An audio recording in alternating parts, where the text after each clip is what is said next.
Bismillahirrahmanirrahim. Assalamualaikum warahmatullahi wabarakatuh. Innal hamdalillah nahmaduhu wa nasta'inuhu wa nastaghfiruhu wa natubu ilaihi wa na'udzu billahi min shururi anfusina wa min sayyiati a'malina. May yahdihillahu fala mudilla lahu wa may yudlil fala hadiyalah. Asyhadu an la ilaha illallah wahdahu la syarika lah wa asyhadu anna Muhammadan abduhu wa rasuluhu la nabiyya ba'dah. Ya ayyuhalladzina amanu taqullaha haqqa tuqatih wa la tamutunna illa wa antum muslimun. Ya ayyuhan nasu taqu rabbakumul ladzi khalaqakum min nafsin wahidah wa khalaqa minha zawjaha wa batha minhuma rijalan katsiran wa nisaa'a wattaqullaha alladzi tasaaluna bihi wal arham innallaha kana 'alaikum raqiba. Ya ayyuhalladzina amanu taqullaha wa qulu qawlan sadida yuslih lakum a'malakum wa yaghfir lakum dhunubakum. ومن يطع الله ورسوله فقد فاز فوزا عظيما أما بعد فإن أصدق الحديث كتاب الله وخير الهدى هدى محمد صلى الله عليه وسلم وشر الأمور محدثاتها وكل محدثة بدعة وكل بدعة ضلالة وكل ضلالة في النار. Hadirin dan hadirat yang dirahmati oleh Allah Subhanahu wa taala, alhamdulillah puji dan syukur kita panjatkan kepada Allah atas kelimpahan karunia yang Allah berikan kepada kita. Salawat dan salam tercurahkan selalu kepada junjungan kita, suri teladan kita Nabi Muhammad sallallahu alaihi wasallam, juga kepada keluarganya serta seluruh sahabat beliau tanpa terkecuali. Pada kesempatan kali ini kita melanjutkan pembahasan kita dari Kitab Tauhid, ya, bab qaulullah taala, bab tentang firman Allah Subhanahu wa taala, innaka la tahdi man ahbabta walakinallaha yahdi man yasha wa huwa a'lamu bil muhtadin. Bab firman Allah, sungguhnya engkau Muhammad tidak bisa memberi petunjuk kepada orang yang kau cintai, akan tapi Allah yang memberi petunjuk kepada yang Allah kehendaki. Wa huwa a'lamu bil muhtadin, dan dia yang lebih tahu tentang siapa yang mendapatkan hidayah. Ayat ini turun berkaitan tentang kisah wafatnya Abu Thalib dalam kondisi musyrik kepada Allah Subhanahu wa taala. Ini disebutkan dalam banyak hadis, dalam Sahih Bukhari dan Sahih Muslim, diriwayatkan oleh banyak sahabat, di antaranya dari Abu Hurairah radhiyallahu anhu, di antaranya dari Abu Sa'id Al-Khudri, di antaranya dari Ibnu Abbas radhiyallahu anhuma, di antaranya dari Al-Abbas bin Abdul Muttalib radhiyallahu taala anhu, ya, di antaranya dari Nu'man bin Bashir radhiyallahu anhu, di antaranya dari Al-Musayyib bin Hazan. Ada sekitar 6 sahabat itu dalam Sahihain, ya, bahwasanya hadis ini tentang wafatnya Abu Thalib dalam kondisi musyrik. Di antaranya an Ibnil Musayyib an abihi, Al-Musayyib atau Al-Musayyab an abihi, yaitu Al-Musayyab bin Hazan. Al-Musayyab sahabat, bapaknya juga Hazan juga sahabat radhiyallahu anhuma jami'an. Qala lamma hadarat Abu Talibin al-wafatu, tatkala Abu Talib akan meninggal dunia, ja'ahu Rasulullah sallallahu alaihi wasallam, maka Rasulullah sallallahu datang menjenguk Abu Talib. Wa indahu Abdullah bin Abi Umayyah wa Abu Jahal. Ternyata di sisi Abu Talib ada dua orang yaitu Abu Jahal dan Abdullah bin Abi Umayyah dan Abu Jahal. Faqala lahu, maka Nabi sallallahu alaihi wasallam berkata, ya ammi, wahai pamanku, qul la ilaha illallah, katakanlah la ilaha illallah, kalimatan uhaju laka biha indallah, suatu kalimat yang aku akan berargumentasi dengan kalimat tersebut untuk membelamu di sisi Allah Subhanahu wa taala.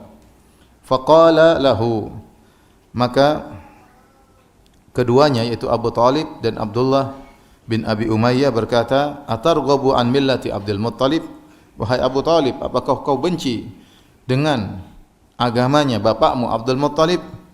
Fa'ada alaihi Nabi sallallahu alaihi wasallam, maka Nabi mengulangi perkataannya, ya ammi qul la ilaha illallah kalimatan uhajju laka biha indallah, wahai pamanku, ucapkan la ilaha illallah, suatu kalimat yang aku akan membelamu di hadapan Allah kelak pada hari kiamat. Fa'ada, namun keduanya juga menyampaikan hal tersebut. Abu Jahal dan Abdullah bin Abi Umayyah berkata, atarghabu an millati Abdul Muttalib, apa kau benci dengan agama bapakmu? Fakana akhiru maqal, maka yang terakhir diucapkan oleh Abu Thalib, huwa ala millati Abdul Muttalib, dia tetap berada di atas agama bapaknya Abdul Muttalib. Wa aba an yaqula la ilaha illallah, dan dia enggan untuk mengucapkan la ilaha illallah, meninggal dalam kondisi musyrik. Faqala Nabi sallallahu alaihi wasallam, maka Nabi sallallahu alaihi wasallam bersabda, la astaghfiranna laka ma lam unha ank. Sungguh aku akan mohon ampunan bagimu wahai pamanku selama aku tidak dilarang. Fa anzalallahu azza wa jalla, maka turunlah firman Allah Subhanahu wa taala, ma kana lin nabi wal ladzina amanu ay yastaghfiru lil musyrikeen walau kanu uli qurba. Tidak pantas bagi seorang nabi dan juga orang-orang beriman untuk memohonkan ampunan bagi orang-orang musyrikin, meskipun orang-orang musyrikin tersebut adalah dari karib kerabat mereka.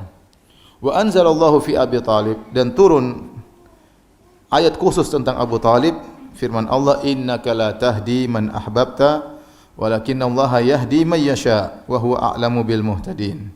Sungguhnya engkau wahai Muhammad tidak bisa memberi petunjuk kepada orang yang kau cintai, akan tapi Allah memberi petunjuk bagi siapa yang Allah kehendaki dan dia lebih tahu siapa yang mendapatkan petunjuk. Baik, hadirin dan hadirat yang dirahmati oleh Allah Subhanahu wa taala. Kita jelaskan tentang siapa Abu Talib ya. Jadi Abdul Muttalib, siapa Abdul Muttalib? Kakek Nabi.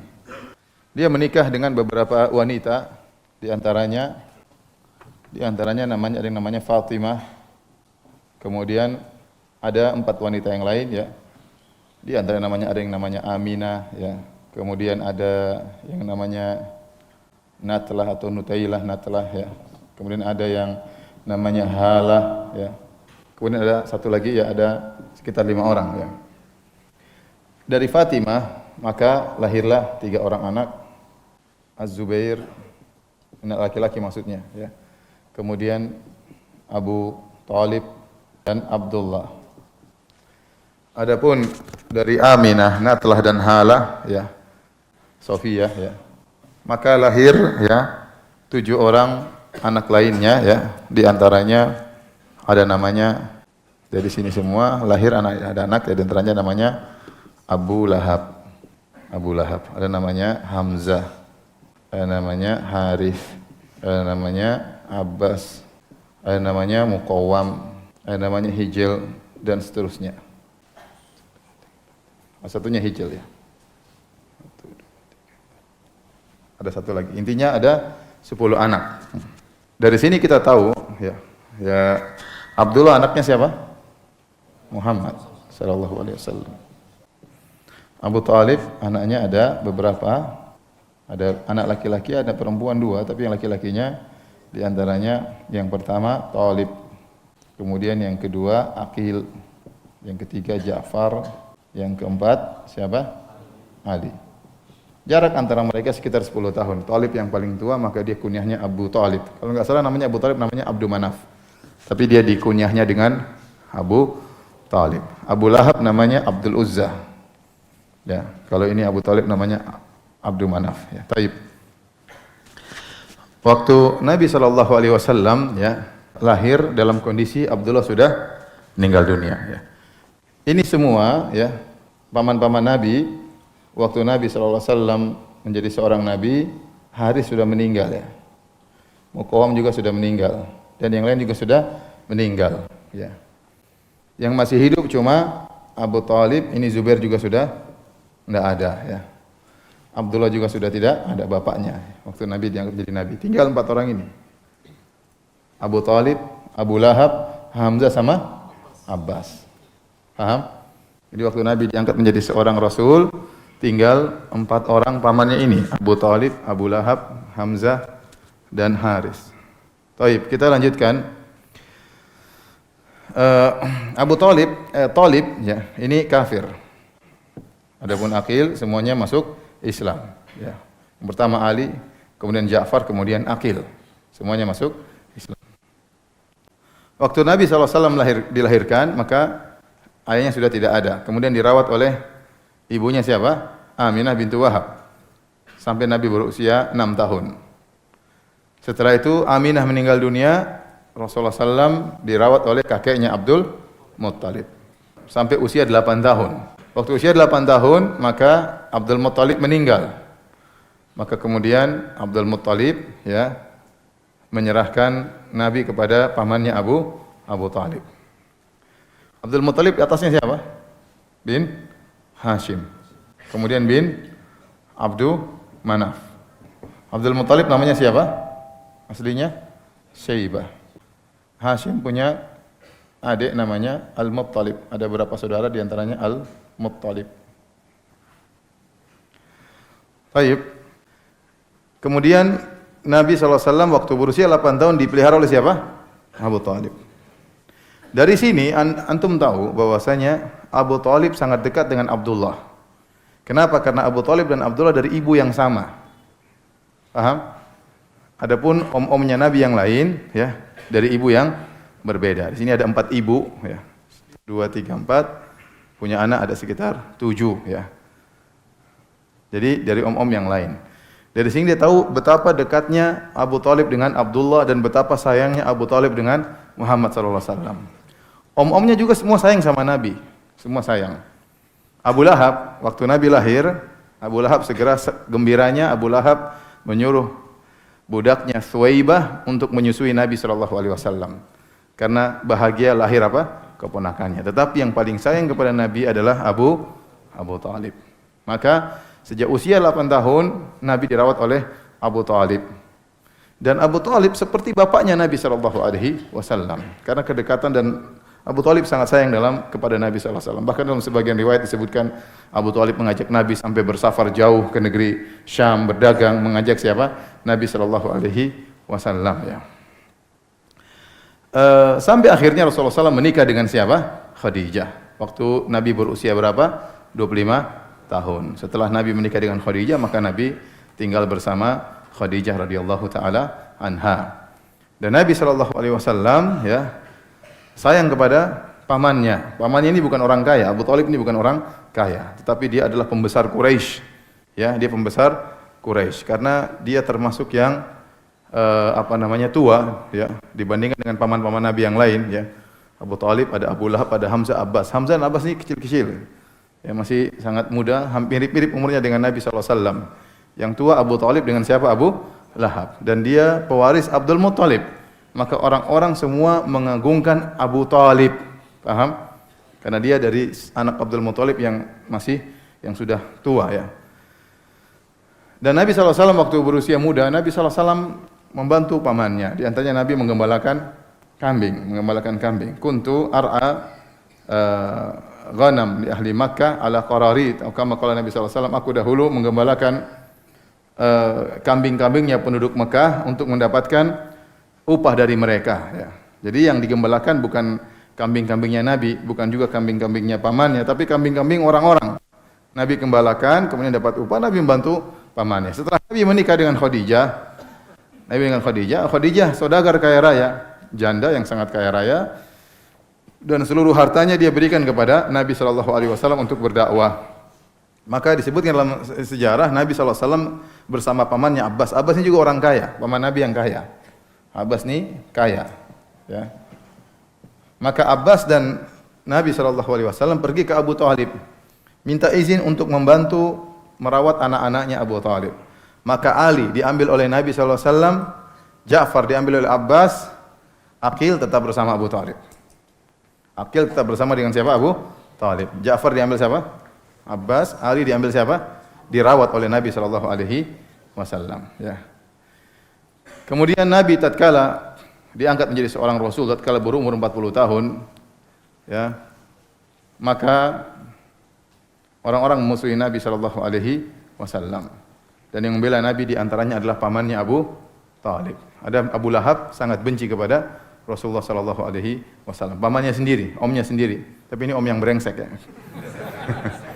Jadi Abu Talib sangat membela Nabi sallallahu alaihi wasallam, ya, karena sayangnya kepada ponakannya dan dia tahu bahwasanya Nabi sallallahu alaihi wasallam di atas kebenaran. Hanya saja karena fanatik kesukuan, fanatik terhadap agama bapaknya Abdul Muttalib sehingga dia tidak mau masuk Islam, ya. Taib Abu Talib, ya, hikmahnya dia meninggal, dia masih dalam kondisi kafir. Ada disebutkan Ibnu Katsir, karena dengan dia tetap kafir, dia masih disanjung oleh orang-orang musyrikin. Sehingga orang-orang musyrikin tidak berani mengganggu Nabi secara fisik. selama Abu Thalib masih hidup.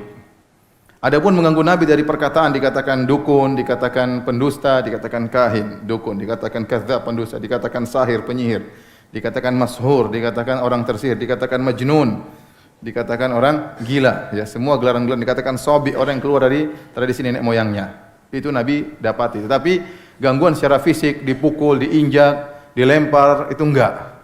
Kenapa? Karena mereka semua segan kepada Abu Thalib. Karena Abu Thalib ini pewaris Abdul Muttalib. Paham?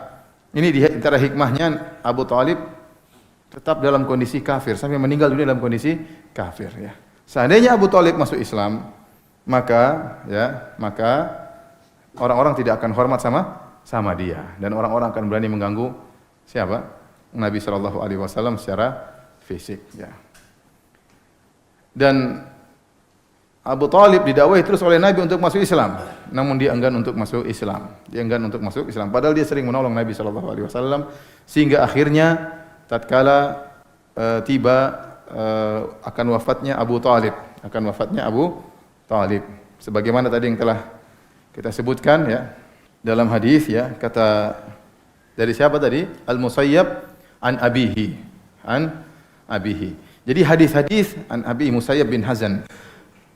Pertama, hadis-hadis tentang meninggalnya Abu Thalib dalam kondisi musyrik diriwayatkan oleh banyak sahabat. Ini poin-poin yang kita akan bahas, ya.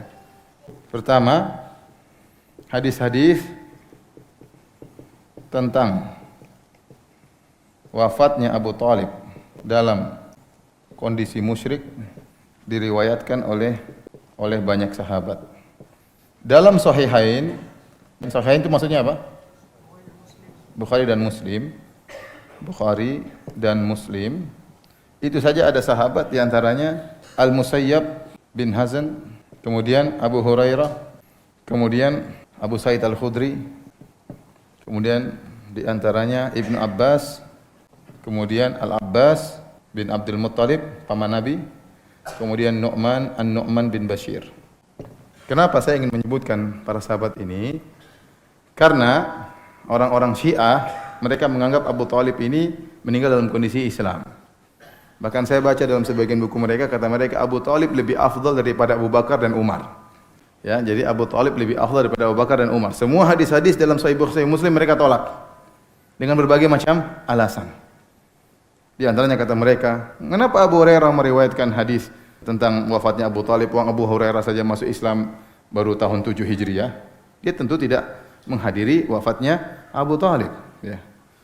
Jawabannya, Abu Hurairah tidak mengatakan dia menghadiri, tapi dia mendengar hadis dari Nabi sallallahu alaihi wasallam atau mendengar hadis dari sahabat yang lain. Di antara yang mungkin hadir kita bantah lagi Al-Musayyab bin Hazan. Bin Hazan ini kemungkinan hadir dalam apa? Atau Hazan ini kemungkinan hadir dalam wafatnya Abu Thalib tersebut. Kenapa? Karena yang menyungguh Abu Thalib siapa? Abu Jahal sama siapa? Abdullah bin Abi Umayyah. Ini dua-duanya adalah dari Bani Makhzum. Sebagaimana Musayyab juga dari Bani Makhzum, ini juga dari Bani Makhzum. Jadi kemungkinan mereka bertiga hadir dalam wafatnya Abu Thalib. Tetapi Al-Musayyab masuk Islam, bin Hazm masuk Islam, Abdullah bin Abi Umayyah masuk Islam, Abu Jahal meninggal dalam perang Badar. Ini masuk Islam, ini juga masuk Islam, ya. Kemudian Abu Sa'id Al-Khudri, meskipun dia termasuk sahabat junior, namun dalam hadis-hadis disebutkan saya mendengar Rasulullah SAW bersabda. Jadi Rasulullah SAW bercerita kembali tentang kisah pamannya. Tidak syarat dia harus hadir, paham? Dia dengar Rasulullah SAW mengulangi ceritanya. Saya akan bacakan hadisnya. Kemudian di Abbas juga demikian. Al-Abbas ini langsung tanya kepada Nabi. Ya Rasulullah, bagaimana dengan pamanmu? Ya. Apakah tidak ada bantuan yang kau berikan kepadanya?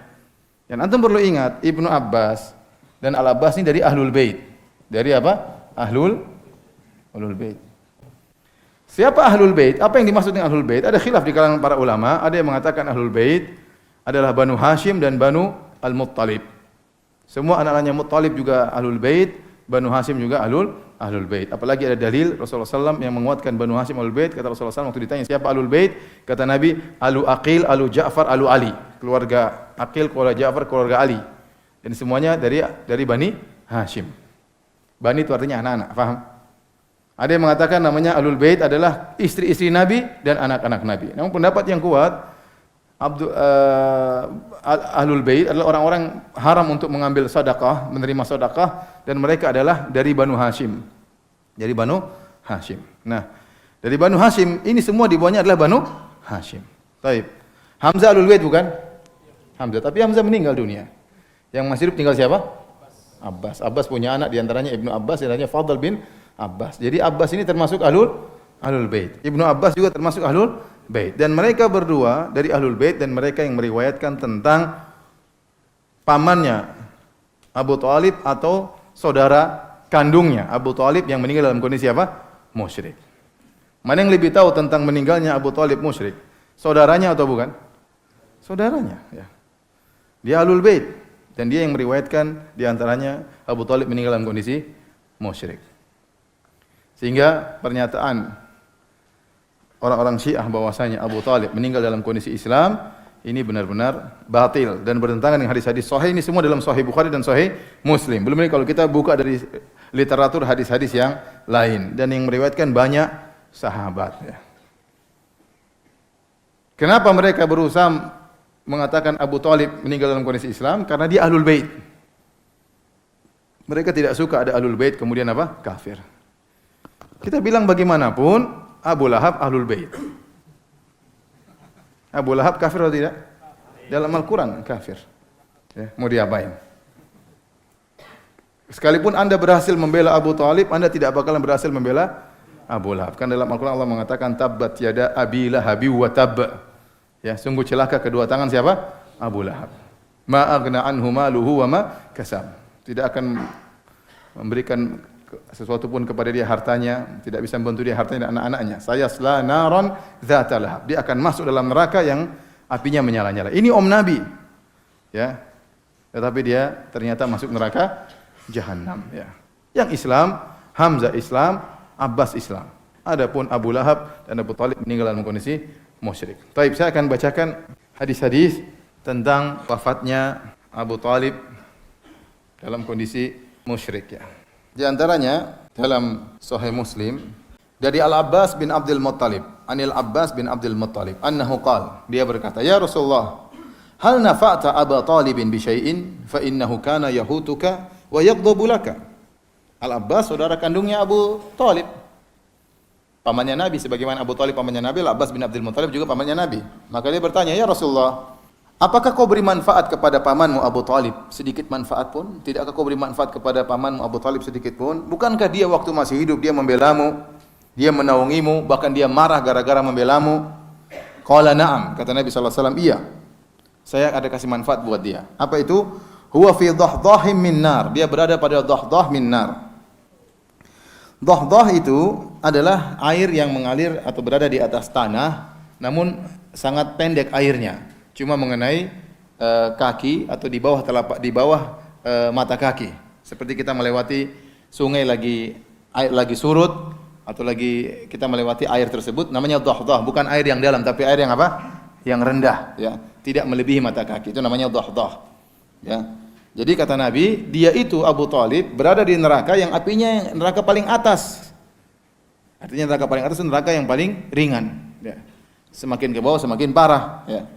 Dia di neraka yang paling atas dan api nerakanya cuma sampai di kakinya. Cuma sampai di kakinya. Kata Nabi sallallahu alaihi wasallam, "Walaula ana lakana fid darkil asfali minan nar." Kalau bukan karena saya, ya, itu syafaatku, ya, maka dia akan berada di neraka yang paling bawah. Orang Syiah protes, masa orang kalau Abu Thalib kafir kemudian dikasih syafaat? Kita bilang ini syafaat khusus dari Nabi kepada Abu Thalib. Itu pun syafaat tidak bisa mengeluarkan Abu Thalib dari neraka, hanya bisa meringankan. Keluar daripada keumuman ayat wala yukhaffafu anhumul adzab. Dalam ayat disebutkan orang kafir tidak akan diringankan azabnya. Kita bilang kecuali siapa? Abu Thalib, karena hadisnya sahih. Abu Thalib itu pun cuma diringankan, tidak sampai keluar dari neraka Jahannam. Sebagaimana Nabi tatkala syafaatul uzma, orang-orang di padang mahsyar minta syafaat. Apakah syafaat Nabi berlaku bagi orang Islam aja atau kepada seluruh manusia? Kepada seluruh manusia, agar Allah segera turun untuk datang untuk memulai persidangan. Paham? Ya. Kemudian juga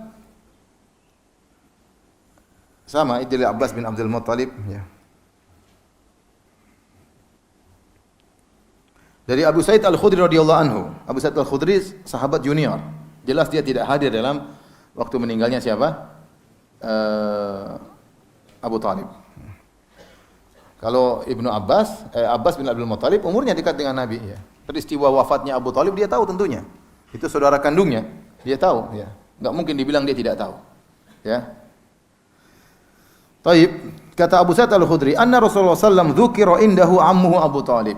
Suatu hari disebutkan di sisi Nabi tentang pamannya Abu Talib.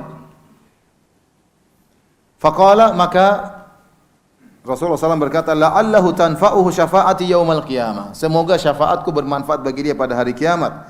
Fayuj'alu fi dhahdahin min narin yablughu ka'baihi yagli minhu dimaguhu. Maka dia akan diangkat dari neraka yang paling bawah atau neraka di bawah, diangkat ke neraka yang paling atas. Di bawah percikan api neraka, gemericik api neraka, ya, yang sampai kepada kedua mata kakinya. Api tersebut yagli min hadimaguhu, gara-gara api tersebut otaknya mendidih.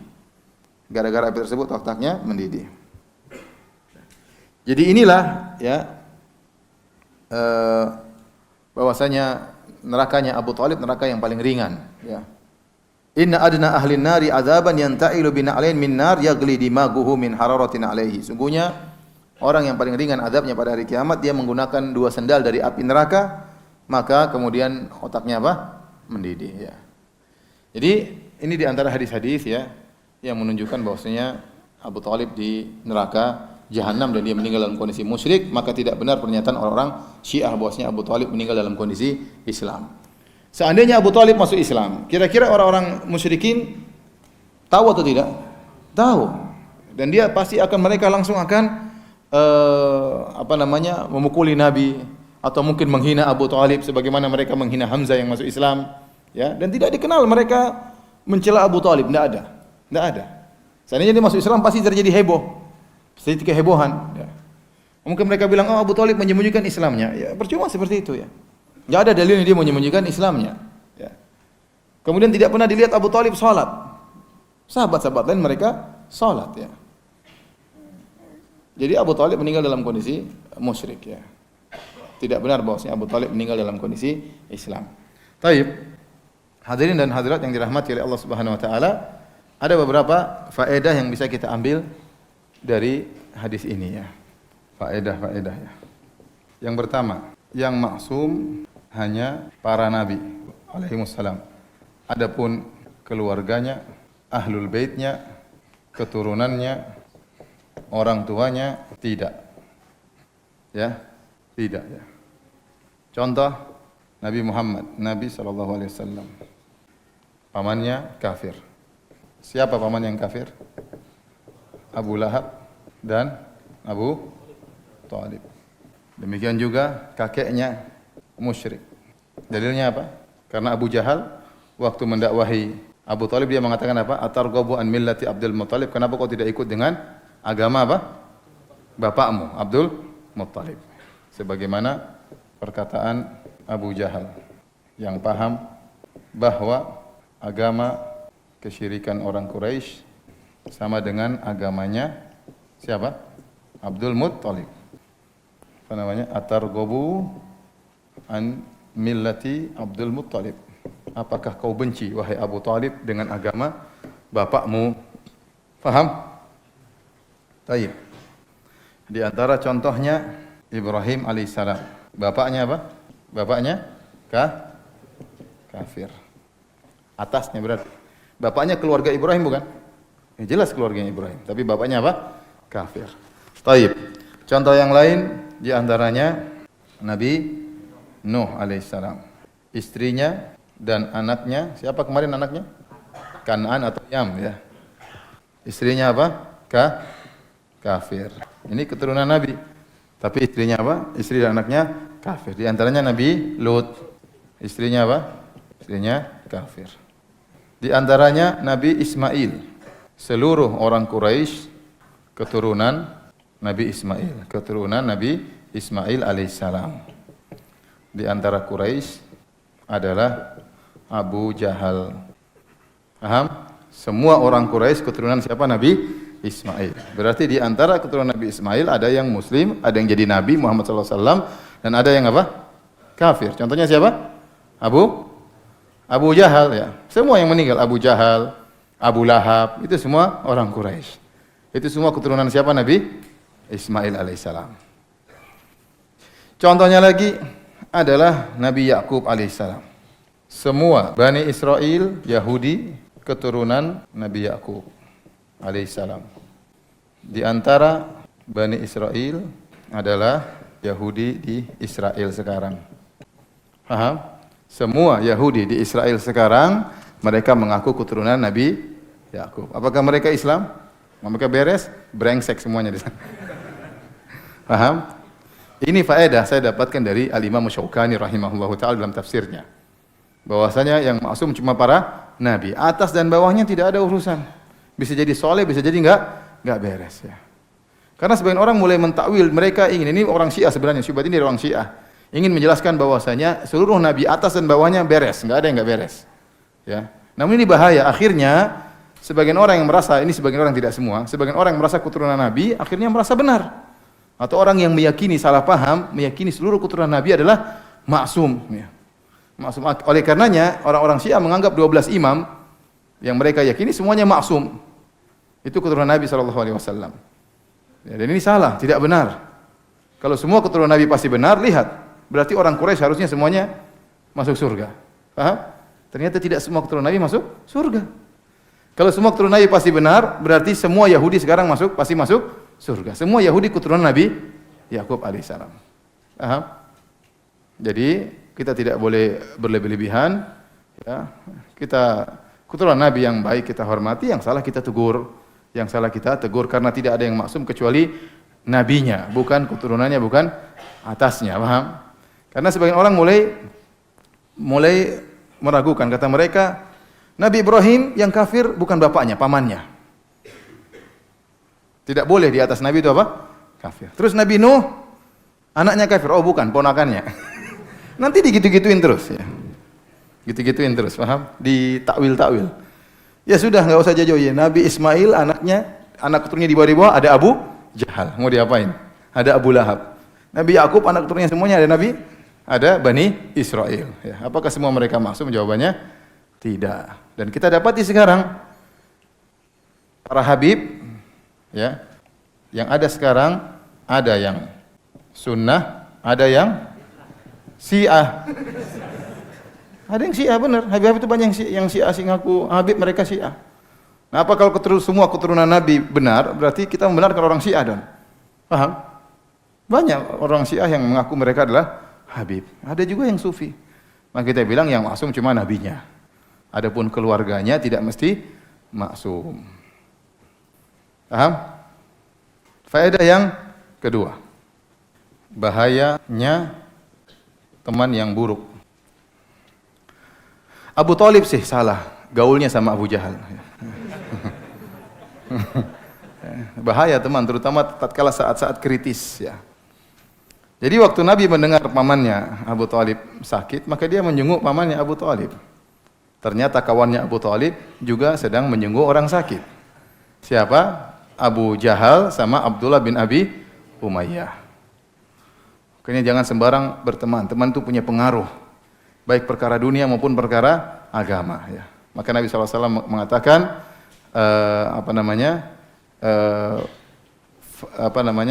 carilah falyanzur ahadukum man yukhalil.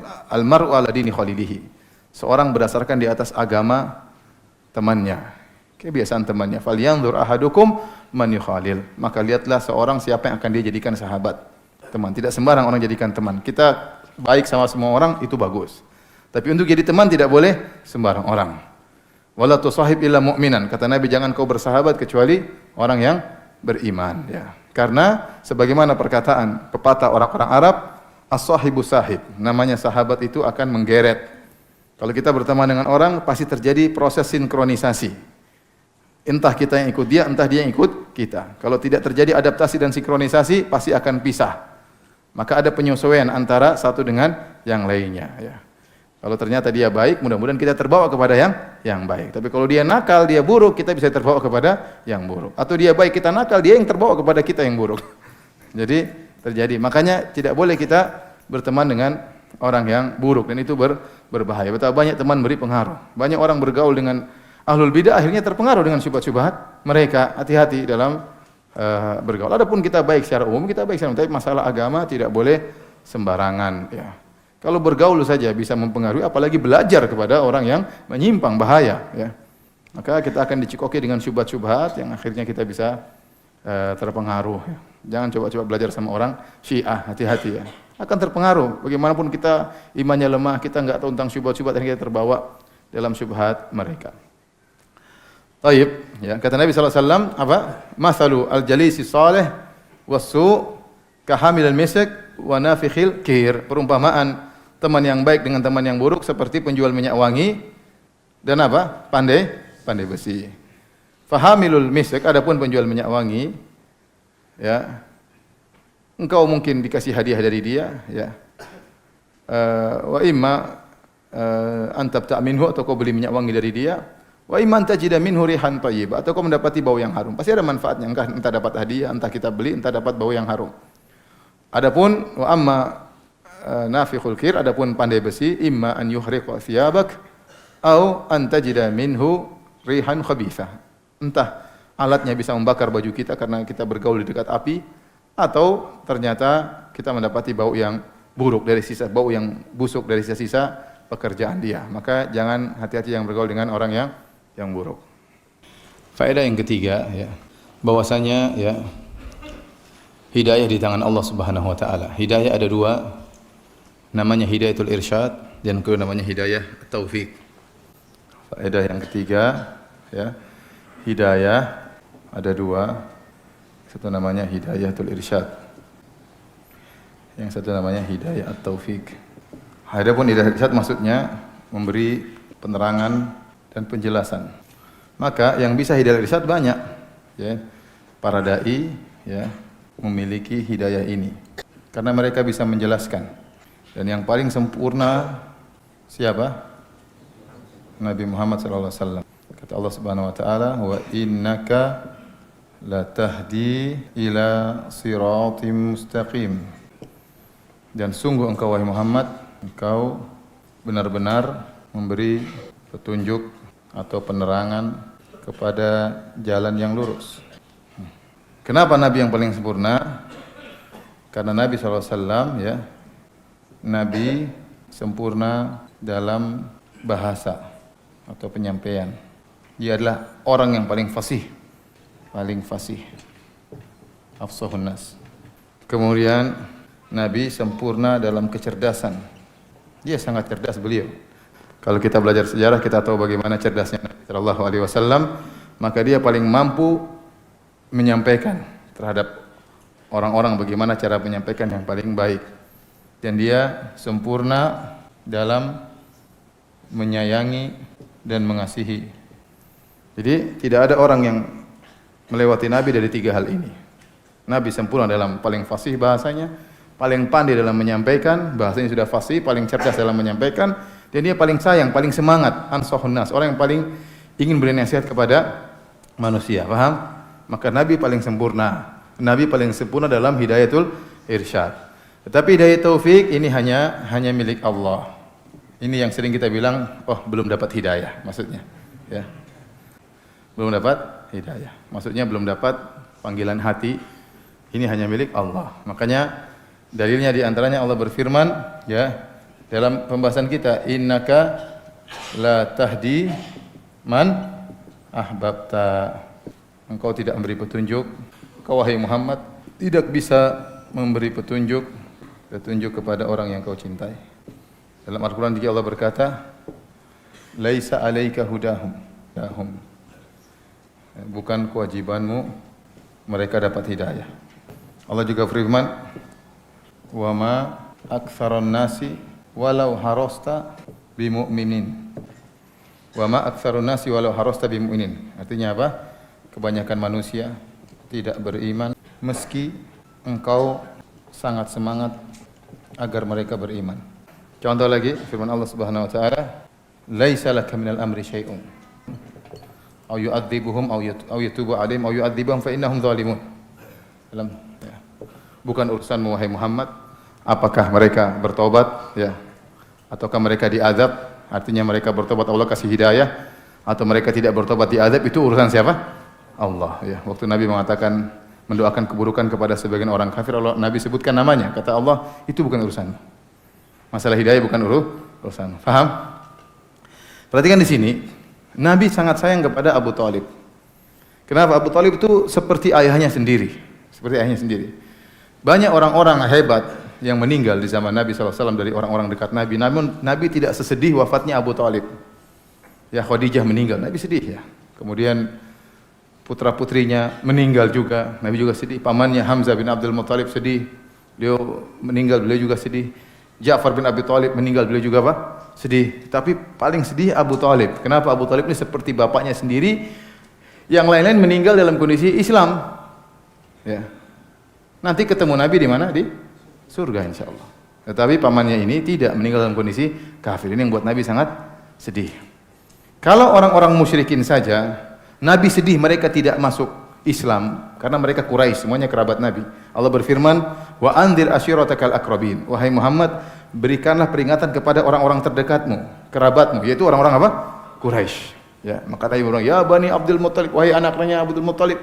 Nabi panggil kerabat-kerabatnya. Ya. Tatkala mereka tidak masuk Islam, Nabi bersedih. Ya. Kata Allah, "Wala tahzan alaihim."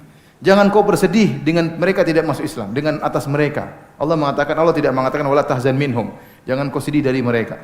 Artinya jangan kau sedih dari gangguan mereka, dari caci maki mereka. Tapi Allah mengatakan wala tahzan alaihim, jangan kau sedih atas tidak berimannya mereka. Artinya apa? Tidak berimannya orang-orang Quraisy itu membuat Nabi apa? Sedih. Apalagi paman yang seperti bapaknya tidak beriman, maka sedihnya Nabi luar biasa. Akan tetapi ternyata hidayah bukan di tangan Nabi. Kalau Nabi seandainya bisa memberikan hadiah berupa hidayah, membagi-bagi hidayah, maka akan Nabi berikan kepada pamannya Abu Thalib. Namun hidayah bukan di tangan siapa? Nabi sallallahu alaihi wasallam. Baik, cepat foto, saya mau hapus ini. Sama. Antum balik belakang. Masuk televisi. Masih jomblo kan? Bercanda ya. Dihapus nanti ya. Sekarang nomor berapa? Nomor apa? Nomor berapa? Nomor 4 dari tadi. Sekarang nomor 4? Masa? Baru 3 kan? Ya udah 4 aja kalau gitu deh. Nomor 4 yaitu bahayanya berpegang teguh dengan tradisi yang sesat atau menyimpang. Waktu Nabi mendakwahi Abu Thalib dengan berkata ya ammi qul la ilaha illallah, wahai pamanku ucapkan apa? La ilallah. Apa kata Nabi? Perkataannya panjang. Ya ammi qul la ilaha illallah kalimatan uhaju laka indallah. Artinya wahai pamanku ucapkan la ilaha illallah, suatu kalimat yang akan bela engkau di sisi Allah pada hari kiamat kelak. Panjang perkataan Nabi. Abu Jahal ngomongnya apa? Atarghabu an millati Abdul Muttalib. Panjangan mana? Abu Jahal atau Nabi? Panjangan perkataan Nabi panjang. Abu Jahal cuma bilang, apakah Abu Thalib kau benci dengan agama bapakmu? Selesai. Ya. Waktu Nabi mengatakan, wahai Abu Thalib, masuklah engkau Islam, aku akan bilang engkau Nabi dakwah. Ternyata Abu Jahal juga berdakwah. Sama-sama berdakwah ya. Dan Nabi kalah dalam dakwah tersebut. Kenapa? Abu Jahal ini cerdas, pintar dia. Ya, hebat dia. Dia tidak perlu setan dalam hal ini. Dia udah jagoan ya. Jadi dia tahu bahwasanya berpegang dengan tradisi itu merupakan hujah yang sangat kuat. Maka waktu dia ingin mempertahankan Abu Thalib di atas kesyirikan, dia tidak banyak omong. Dia coba ingatkan, wahai Abu Thalib, kau benci dengan agama bapakmu, selesai. Dan Abu Thalib lebih mendengar kepada Abu Jahal, padahal dia sangat sayang kepada Nabi. Ya. Tapi ada kawannya Abu Jahal. Dan dia khawatir dicercah kalau dia semua meninggal, akan jadi bahan cercaan. Ternyata Abu Thalib meninggalkan agama nenek moyangnya. Ini apa namanya, hujah yang paling bahaya yang menghalangi orang dari hidayah. Disebut oleh para ulama, yang paling bahaya menghalangi orang dari hidayah adalah berpegang dengan tradisi yang salah. Dan itulah hujah-hujah orang-orang musyrikin terdahulu. Inna wajadna aba'ana kadzalika yaf'alun. Seperti pengikut Nabi Ibrahim. Waktu dikatakan, kenapa kalian menyembah patung-patung? Kami mendapati nenek moyang kami dulu seperti ini. Kaumnya Nabi Ibrahim. Kaumnya Nabi Muhammad SAW juga sama. Inna wajadna aba'ana ala millah, ala ummah, wa inna ala atharihim muqtadun, wa inna ala atharihim muhtadun. Kami mendapati nenek moyang kami sudah menjalani ini, kami tinggal ngikut, kami tinggal mencontohi. Fir'aun waktu didakwahi oleh Nabi Musa, didakwahi kata Fir'aun, qala fama balul qurunil ula. Wahai Musa, bagaimana dengan kurun-kurun sebelumnya? Mereka tidak beriman kepada Tuhanmu, mereka hidup biasa-biasa, tinggal ngikut mereka. Aha. Jadi ini hujjah berpegang teguh dengan apa? Tradisi. Dan itu paling susah. Makanya banyak orang terjebak dengan bid'ah, terjebak dengan syirik, terjebak dengan maksiat, karena itulah tradisi yang dipertahankan. Tradisi dipertahankan, ya. Enggak bisa, mereka ingin keluar dari tradisi tidak mampu. Bahkan dalam sebagian tempat-tempat yang dikenal banyak orang hafiz Quran, dikenal banyak dai, dia tidak bisa merubah tradisi, karena tradisi tersebut sudah mengakar, ya, sudah mengakar. Padahal tradisi tersebut menyelisih syariat, namun mereka tidak mampu. Saya ingin contohkan tapi tidak perlulah, ya. Nanti ada yang tersinggung, enggak enak, ya. Ya. Jadi inilah apa namanya bahayanya berpegang teguh dengan tradisi yang akhirnya menjadikan Abu Thalib tetap berada dalam kesyirikan, padahal dia sudah tahu bahwasanya Rasulullah SAW berada di atas kebenaran. Dan dia telah berkata, walaqad alimtu bi anna dina Muhammadin min khairi adyanil bariyati dina walaula al-malamatu wa hidharu masabbatin lawajadtani samhan bidzaka mubina. Sungguh aku telah tahu bahwasanya di antara agama-agamanya manusia yang paling bagus adalah agamanya Muhammad, agamanya keponakanku, itu yang paling bagus. Namun kalau bukan karena saya takut celaan dan cercaan, kau akan dapati aku sudah memeluk agama tersebut. Tetapi karena takut cercaan, Abu Thalib tidak jadi memeluk agama Islam. Dan semuanya rahasia, hikmahnya Allah yang lebih tahu, ya, tentang hal ini. Dan banyak hikmah yang kita dapatkan dari kisah wafatnya Abu Thalib di atas kesyirikan. Baik, demikian saja ikhwan dan akhwat yang dirahmati Allah Subhanahu wa taala.